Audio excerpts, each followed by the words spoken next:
তো কেমন আছেন ইতিহাসের অনুরাগী বন্ধুরা? আশা করছি আপনারা সকলেই ভালো আছেন। আমি হিস্ট্রিক হল। আজ আমি আপনাদের জন্য নিয়ে এসেছি মহাদেশীয় অবরোধ প্রথা কীভাবে নেপোলিয়নের পতনকে ত্বরান্বিত করেছিল। এই প্রশ্নটি একটু ঘুরিয়েও পড়ে।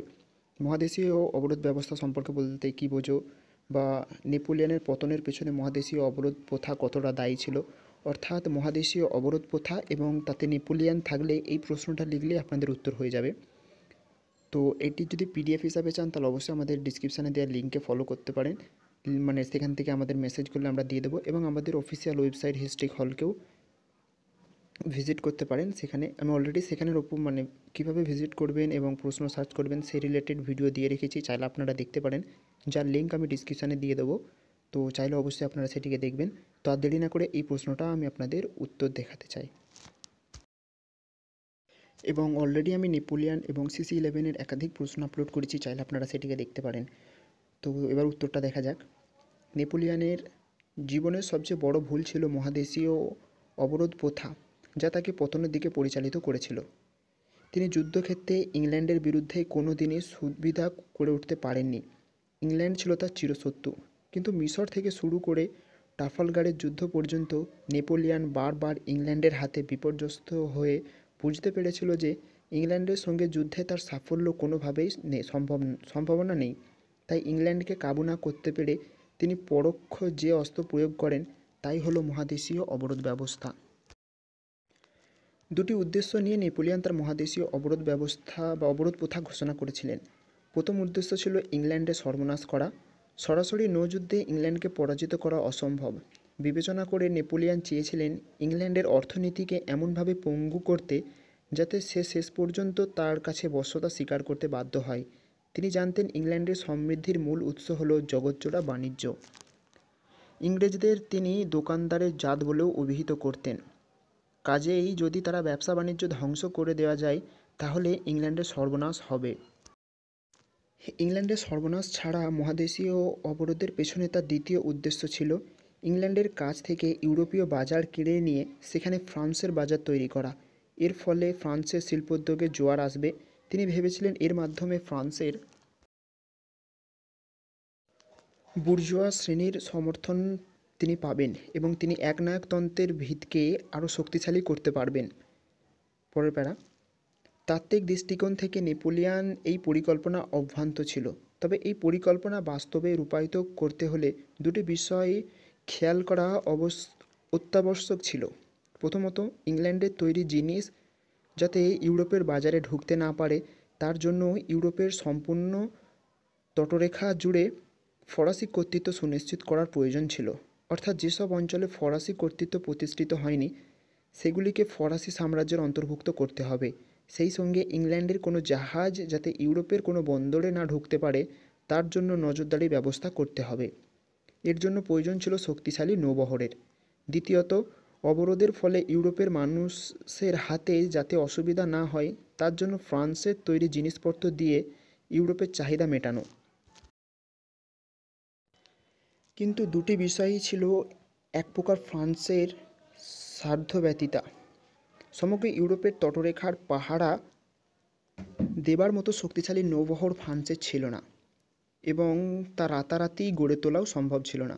ইংল্যান্ডের নৌবহর ছিল বিশ্বসেরা। সুতরাং ইউরোপে ইংল্যান্ডের বাজার নষ্ট করার কাছে এক প্রকার অসম্ভব ছিল। অন্যদিকে ফ্রান্সেও রাতারাতি শিল্প বিপ্লব ঘটিয়ে ফ্রান্সের তৈরি দ্রব্য সামগ্রী দিয়ে ইউরোপের চাহিদা মেটানোর পরিকল্পনা এক প্রকার অবাস্তব ছিল। পরের প্যারা। ট্রাফালগারের পর নেপোলিয়ন ইংল্যান্ডের বিরুদ্ধে নৌযুদ্ধ স্থগিত রাখেন, কিন্তু 1806 সালে পার্সিয়াকে পরাজিত করার পর ইংল্যান্ডকে জব্দ করার জন্য তিনি ওই বছরের নভেম্বরে বার্লিন ডিক্রি ঘোষণা করে সমগ্র ব্রিটিশ দ্বীপপুঞ্জের উপর নৌ অবরোধ জারি করেন। এর মাধ্যমে বলা হয় ফ্রান্স ও তার মিত্রদেশের বন্দরগুলিতে ইংল্যান্ডের কোনো জাহাজ প্রবেশ করতে দেওয়া হবে না, এমনকি অন্য দেশের জাহাজের আনা ব্রিটিশ পণ্য বাজেয়াপ্ত করা হবে। রাশিয়া ও পার্সিয়া উভয়েই এই নিষেধাজ্ঞা মানতে রাজি হলো। কয়েক মাস পর অস্ট্রিয়া, পার্সিয়া ও রাশিয়া ইংল্যান্ডের বিরুদ্ধে যুদ্ধ ঘোষণা করল। এইভাবে নেপোলিয়ন ইংল্যান্ডকে ইউরোপের মিত্রহীন করতে সক্ষম হলেন। বার্লিন ডিক্রির প্রত্যুত্তরে ইংল্যান্ড অর্ডার ইন কাউন্সিল জারি করে ফ্রান্স ও ইউরোপের বিরুদ্ধে পাল্টা নৌ অবরোধ ঘোষণা করে। নিরপেক্ষ কোনো দেশের জাহাজ যাতে ফ্রান্স ও ইউরোপে ঢুকতে না পারে তার জন্য এই ঘোষণা জারি করা হয়। কোনো জাহাজ যদি এই নির্দেশ অমান্য করে তাহলে সেই জাহাজ বাজেয়াপ্ত করা হবে বলে তারা ঘোষণা করে। এর বিরুদ্ধে নেপোলিয়ন 1807 খ্রিস্টাব্দে ফন্টেব্লু ও মিলান ডিক্রি জারি করে ঘোষণা করেন যে নিরপেক্ষ দেশের যেসব জাহাজ অর্ডারস ইন কাউন্সিল মেনে নেবে তাদের ব্রিটিশ জাহাজ বলে মনে করা হবে এবং তা বাজেয়াপ্ত করা হবে। সংক্ষেপে এই হলো মহাদেশীয় অবরোধ প্রথা। মহাদেশীয় অবরোধ ইংল্যান্ডের ওপর প্রবল চাপ সৃষ্টি করেছিল, সে বিষয়ে সন্দেহ নেই।